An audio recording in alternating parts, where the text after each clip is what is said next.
guys and gals. Today we talk about a very underrated horror sequel. Even though it's well known, but still I feel like it's underrated. When it comes to horror sequel franchises, I feel like this is kind of like underrated next to Halloween 3 Season of the Witch. And that is another part 3, which is the Exorcist part 3.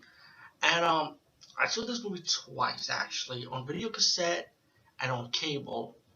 And I remember for it still being scary because of the images. I don't want to, again, no spoilers. I don't want to ruin too much from this movie because I felt like it was well done. I felt like it scrapped the crap that was on Exorcist Part 2. You know what I'm saying? But I just review Exorcist 2, actually. I reviewed Exorcist 2 for the first time. And I actually enjoyed it for what it is. But if you want to scrap it, Exorcist 3 kind of scrapped that sequel out. So you can have 1, 3, and 4 if you want. The movie has Josie Scott in it, iconic actor, legend. If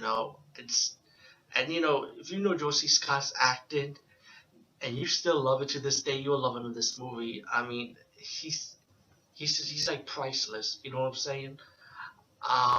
Josie Scott plays like this police detective, right? Let's fast forward the story, and he's like investigating this killing that's going on. And the killer ended up leading him to this hospital, right?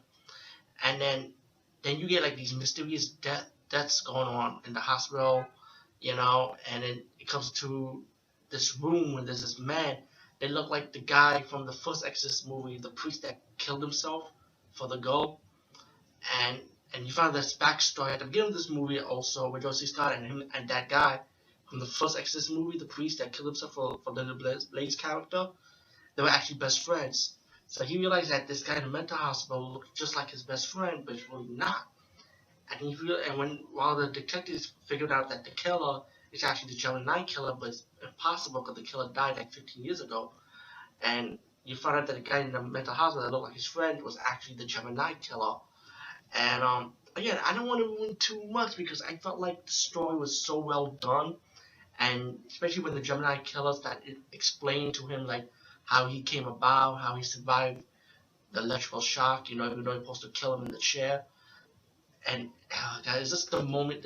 It's just the movie was so well done. I just love the moment in this movie. It's a lot of talking, but the reward will pay off because you will see like the exorcism scene at the end, and it's gonna pay off. Trust me. But I mean, the exorcism scene was good, but not as epic as the very first Exorcist movie. But still, it was good in a realistic type of way, I would say, in my opinion. That's my opinion. The guy who plays the Gemini killer in the mental hospital, I thought he was a great actor, Brad Dourif, of course, and his acting was fantastic. You'd be really scared, like, oh, this guy's fucked up, There's a lot of creepy images and moments in the movie, like a little scare factor, like your heart pump, which I'm not going to explain because it's going to ruin your moment. But there was one scene that I like when Josie Scott was walking by this church and the flickering lights, and you see like this Joker statue with a knife. I remember when I saw that as a kid, I was scared of that image. And seeing it again, I think it still holds up today because that image is creepy, bro. A lot of great moments in this movie, a lot of talking, but you do get exorcism scene towards the end. A lot of creepy, scary moments here and there, Good story, good acting. Very good drama horror movie. Highly, highly enjoyed it. You do get your spider walk scene on the wall, which I never noticed this until today. Like I said, I watched this movie twice years ago, but I think this is actually the first movie I ever did the spider walk on the wall scene. Like you see horror movies now with the demonic cases and stuff. Demonic movies, excuse me. They start doing the spider walk scene on the ceiling. You see a few of them doing that, but they probably did it first, I think, if I'm corrected.